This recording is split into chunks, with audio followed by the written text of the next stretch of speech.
King Charles had expected the investigation to expose disagreements, private rivalries, perhaps even a few reckless conversations. He was not prepared for the sentence waiting on the final page. According to the sealed findings, Camilla had supported a secret plan designed to remove William permanently from the center of royal power. The king read the conclusion twice, lowered the file onto the table, and remained completely silent as the monarchy changed around him. Before we go deeper into what this really means for the royal family, make sure to subscribe so you don't miss a single update. Charles sat alone, with the report open beneath his hand, staring at the name he had trusted. The confidential palace investigation, an internal inquiry created to examine misconduct inside the royal household, had reached a devastating conclusion. Camilla had coordinated a campaign to cut William away from royal duties, succession planning, state briefings, and the private meetings that prepared him to become king. This mattered because those responsibilities were not ceremonial rewards. They were the training ground for the future sovereign, and the bridge protecting stability between one reign and the next. A senior aide entered expecting instructions, then stopped when he saw the monarch remove his glasses and cover the final page with one trembling hand. Charles said nothing at first. The silence frightened the aide more than anger would have. Inside the file sat private correspondence from the Queen Consort's household, altered schedules, draft memoranda, and carefully planted doubts about the prince's judgment.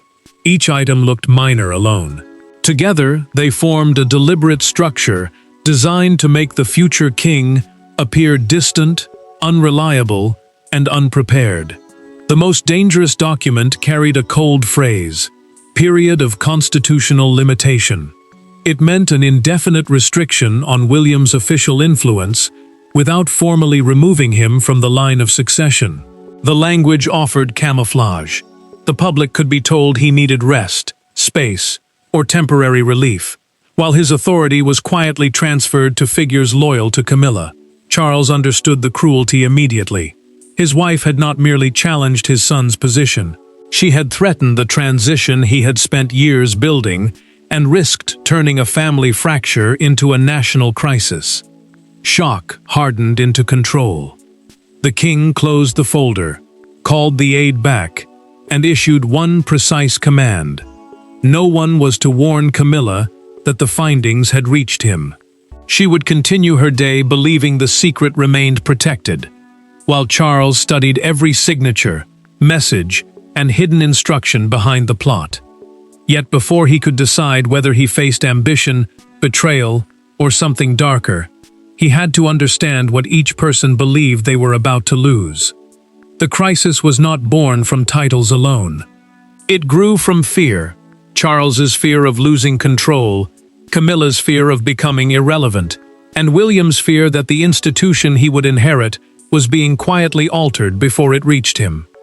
Behind formal smiles and carefully measured appearances, three people were fighting over the future of the same crown. Only one of them knew that the struggle had already crossed the line into a secret campaign.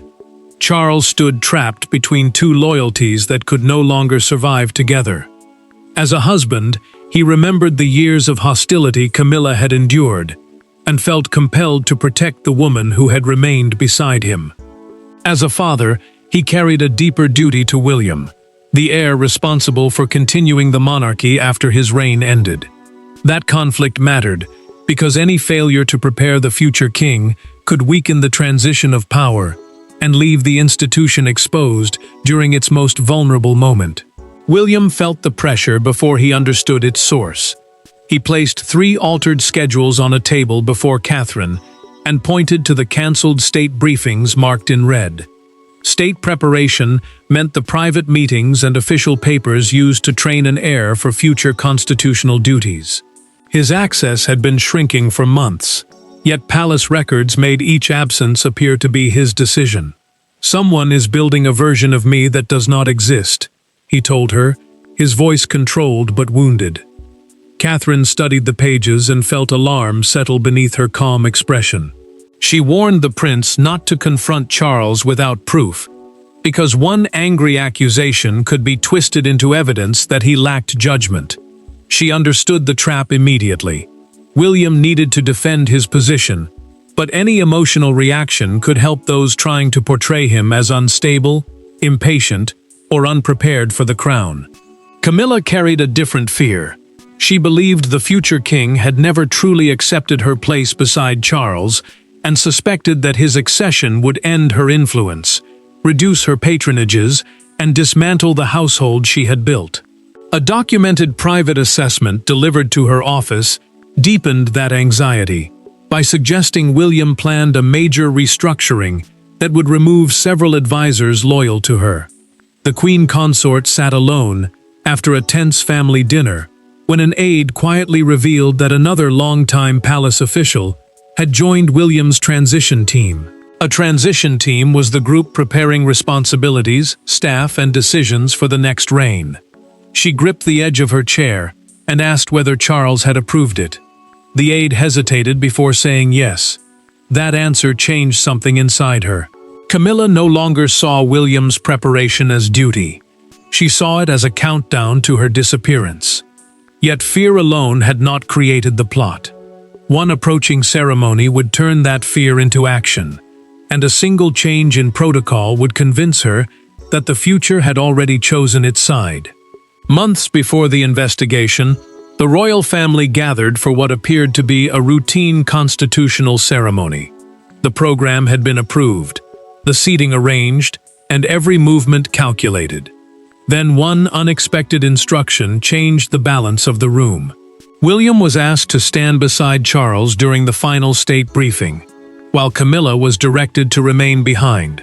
Witnesses remembered her expression because it did not show embarrassment. It showed recognition, and then resolve. Camilla had expected to remain beside the king until the ceremony ended.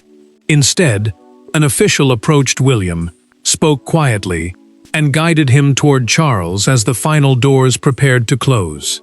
The Commonwealth Continuity Ceremony was a fictional royal event designed to confirm how authority and responsibility would pass smoothly from one reign to the next. That made the change more than a seating adjustment. It publicly placed the prince inside the monarchy's future, while leaving the queen consort outside the most important conversation of the day. William hesitated before moving, aware that every person in the room had noticed. Charles gave his son a brief nod, believing he was simply beginning the next stage of constitutional preparation. Camilla remained beside an empty chair as the doors closed between her and the two men. She did not protest. She did not look away. Yet the silence hardened inside her, because the moment seemed to confirm her deepest fear. The future could continue without her. Camilla cornered a senior household secretary in a private corridor after the ceremony and demanded to know who had rewritten the protocol. The official answered carefully, then admitted the order had come directly from Charles. She repeated the question as though the first answer had been impossible to understand. When the secretary confirmed it again, the queen released him without another word, but her restraint carried more danger than anger. Charles dismissed her concern later that evening. He called the change constitutional preparation, meaning the private training that teaches an heir how to handle state papers, advisors, and the duties of a future sovereign. The king believed the explanation would calm her. Instead, it convinced Camilla that her exclusion was not temporary. She saw it as a preview of William's reign and the beginning of her own disappearance. Camilla summoned two trusted advisors the following morning, without telling Charles. A confidential assessment later recovered by investigators showed that she asked for every mechanism capable of restricting William before accession. The document listed damaged reputation, questions about medical fitness, reduced briefing access, and claims of constitutional instability. Each method could weaken the prince without openly touching his place in the succession. The investigation uncovered something even darker. A recorded conversation captured Camilla saying, "William must be contained before the transition becomes irreversible." One advisor did not leave the words inside that room. He began contacting officials who could disguise the restrictions as lawful protection. By the time Charles discovered what had begun after the ceremony, the strategy was no longer theoretical, and the woman behind it was about to be summoned into the room where her secret had finally been exposed. Charles did not accuse Camilla in front of advisors, courtiers, or lawyers. He waited until the room was empty. Then he placed the investigation file between them and asked one devastating question. "Did you intend to remove my son?" Camilla looked at the cover, recognized the reference number, and understood that denial would not save her. For several seconds, neither moved. Then the king pushed the file forward, and the confrontation began. Charles had summoned her to his private sitting room and closed the door himself. No aides remained. No secretary waited nearby to soften what followed. The sealed findings, the official conclusions of the internal investigation, rested on the low table between them. That document mattered because it connected private resentment to real actions that could have damaged William's future and weakened the transfer of power after the current reign. The king opened the report and read the recommendation aloud. It called for indefinite constitutional limitations on William, meaning restrictions that would reduce his official access and authority without removing him from the succession itself. Camilla listened as the words filled the room. She had once discussed them as strategy. Now she heard their full consequence in the voice of the man whose son they targeted. Camilla refused to call it removal. She argued that she had been protecting Charles from an impatient heir and preserving stability during a vulnerable reign. The queen consort insisted William had begun acting as though the future already belonged to him. She claimed the prince's expanding influence had encouraged advisors to look beyond the king before his work was finished. Charles answered with controlled fury. He pointed to altered briefing lists, manufactured concerns about William's mental resilience, and a draft announcement prepared before any genuine review had begun. The monarch reminded her that such an announcement would have told the public his son had stepped back voluntarily. It would have turned deception into accepted history and left the future king fighting a lie created inside his own family. Camilla's restraint finally broke. She accused William of waiting for Charles's reign to end and planning to erase everything she had helped build. The king struck back with the wound she could not avoid. Whatever tension existed between her and his eldest son, she had no right to turn his trust as a husband into a weapon against his duty as a father. The investigation carried one final blow. A photographed planning note, preserved by an advisor despite Camilla's order to destroy it, proved she had known about the inquiry for weeks. Charles removed his wedding ring, turned it slowly, then set it beside the report. Camilla asked whether William knew. Charles said no. His son would hear the truth directly from him before anyone could reshape it. The betrayal was exposed, but emotion could not decide the outcome. The real battle now moved toward those who controlled access, authority, and the machinery of the crown. A royal plot does not succeed through anger alone. It requires signatures, schedules, legal language, and people willing to obey without asking why. As Charles traced the chain of decisions, he discovered that Camilla's influence had reached far beyond private conversations. Yet the investigation also revealed something she had underestimated. The crown's machinery might bend under pressure, but it still answered to the sovereign. And the sovereign was no longer frozen. Charles understood where the real power still rested. Household access, constitutional briefings, royal appointments, and official delegations all required authority that could ultimately be traced back to the monarch. Constitutional briefings were the private meetings and papers used to prepare senior royals for state duties and future responsibility. That mattered because Camilla's plan could manipulate the process, but it could not survive once the king personally withdrew permission. The network was larger than Charles expected. It included Camilla's private secretary, a retired constitutional advisor, a communications strategist, and the official responsible for coordinating William's briefing schedule. Each person had handled one part of the scheme. None had been shown the entire design.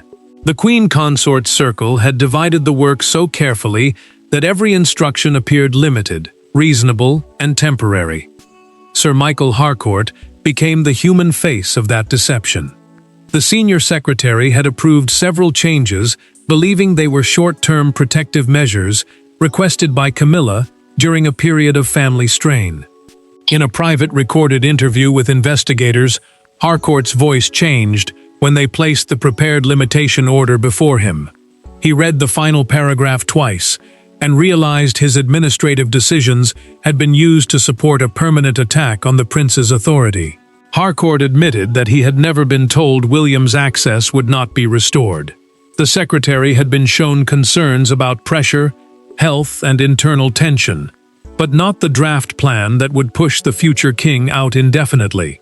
His shock mattered, because it proved the plot depended on fragmented truth. People obeyed because no single person could see what their obedience was building. Charles summoned 3 senior officials and ended the operation with direct force. He ordered the restoration of William's briefings, the preservation of every message, and the suspension of anyone who altered records.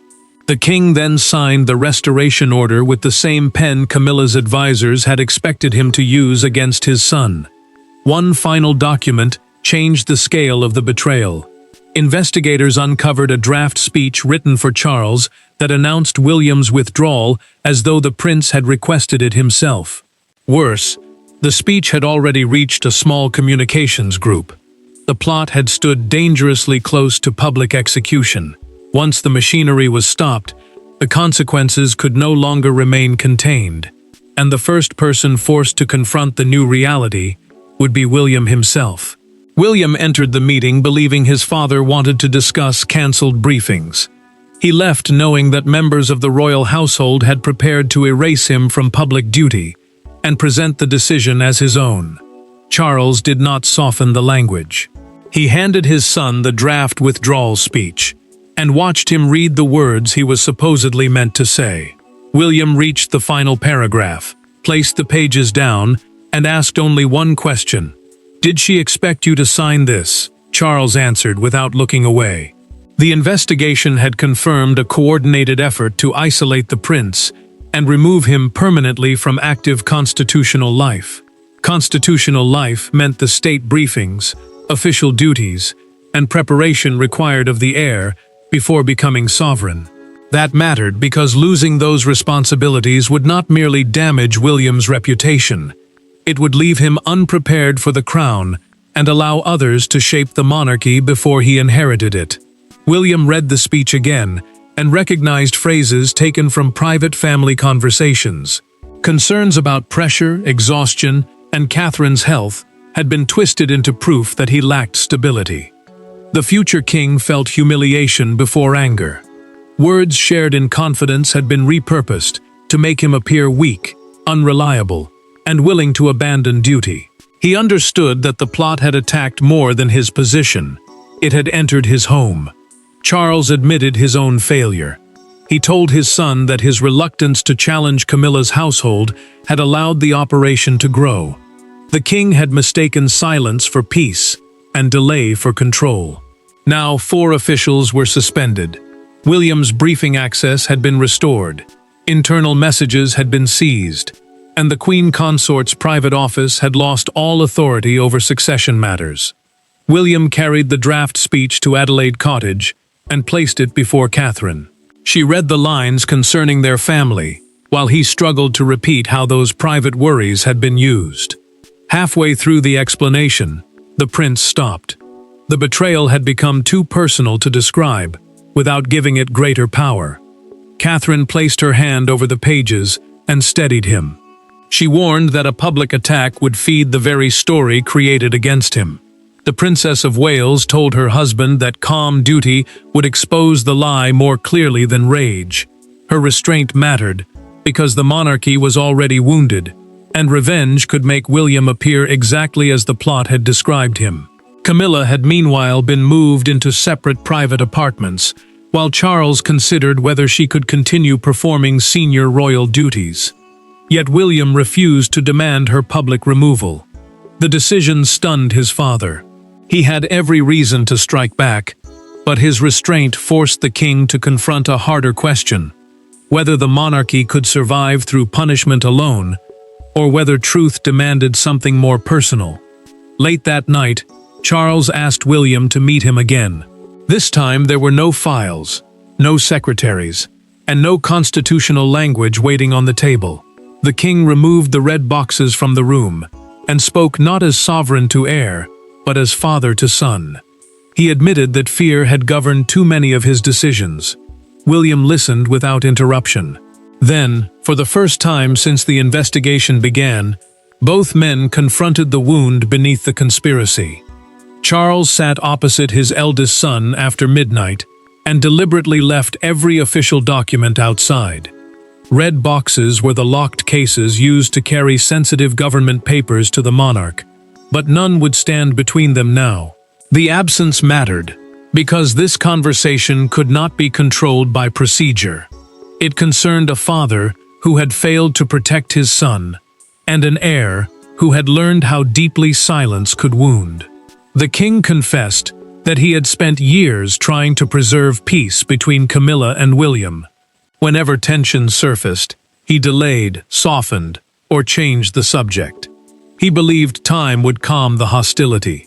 Instead, every avoided conversation allowed suspicion to harden until the queen began treating the prince's future role as a threat to her own survival.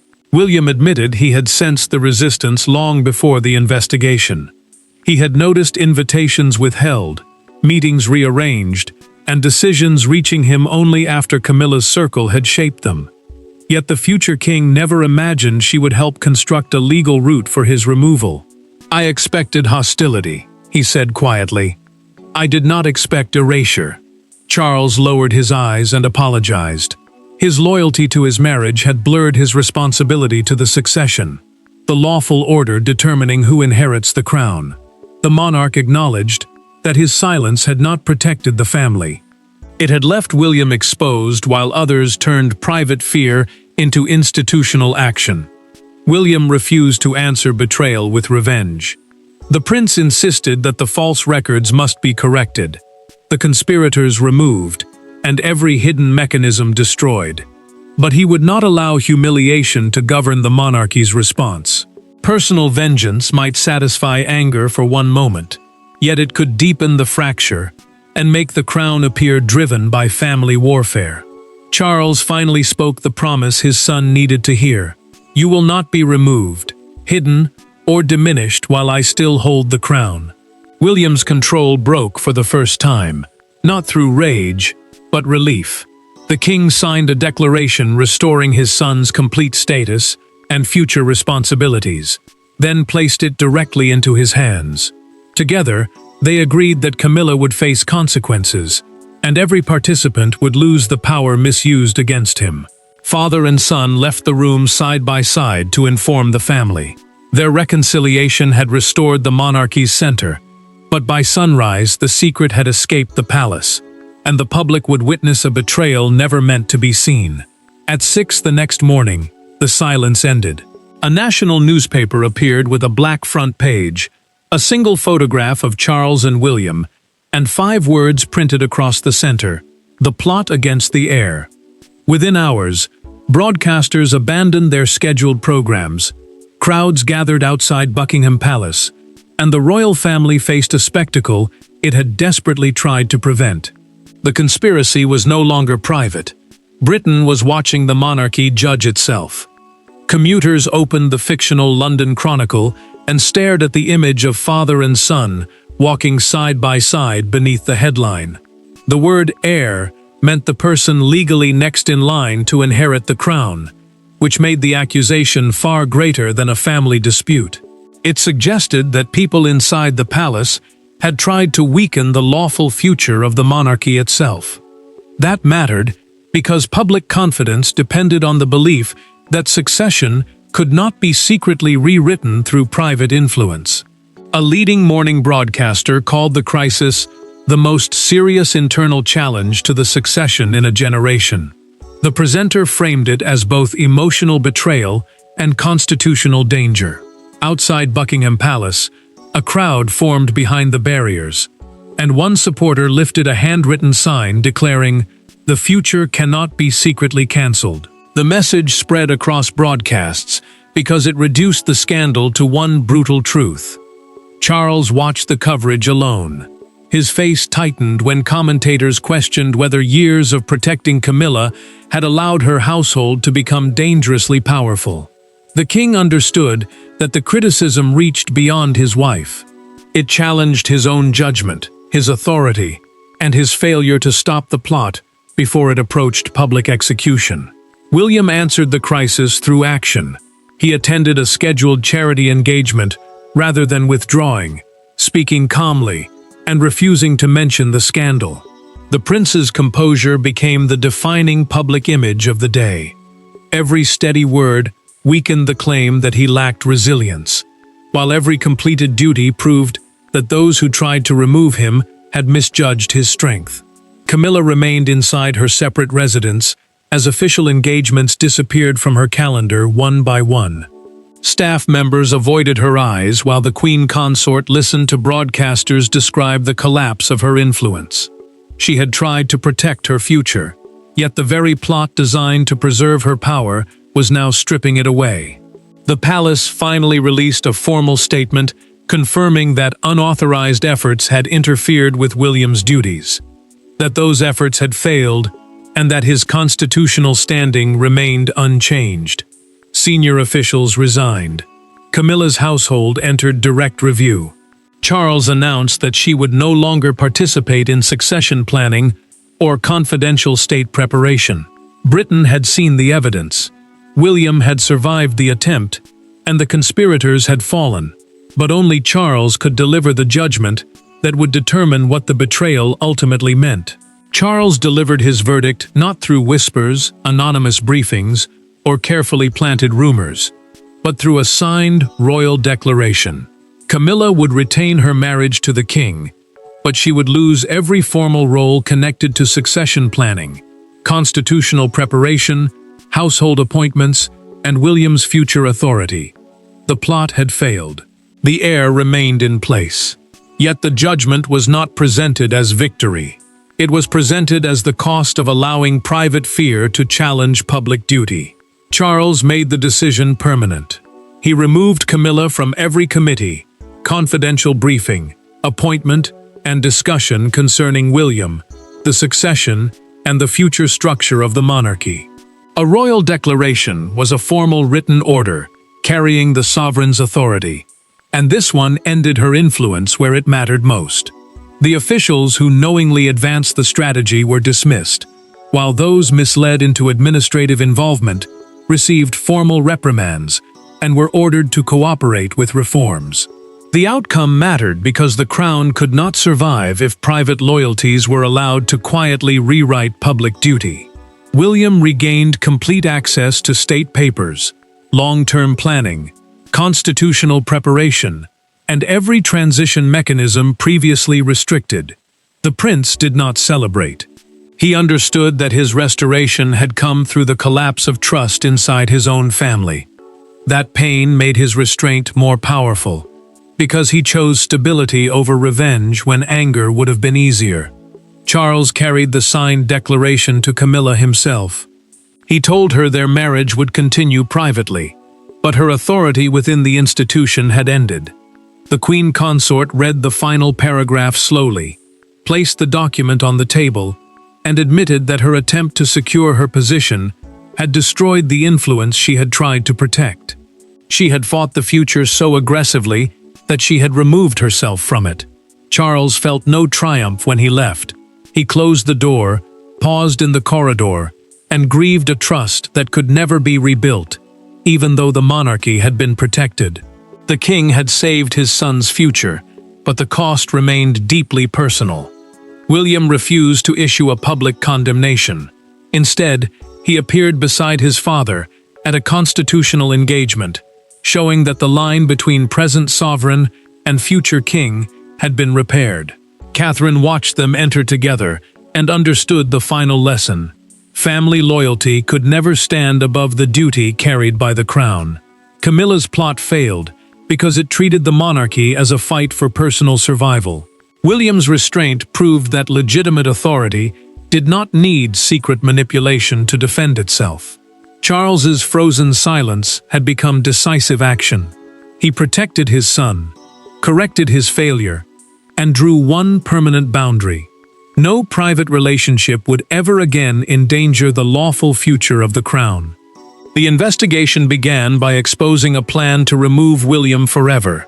It ended by securing his future, redefining Charles's reign, and proving that the monarchy could survive betrayal only by choosing duty over fear. Thanks for watching. Please don't forget to like and subscribe, and we will see you in next one.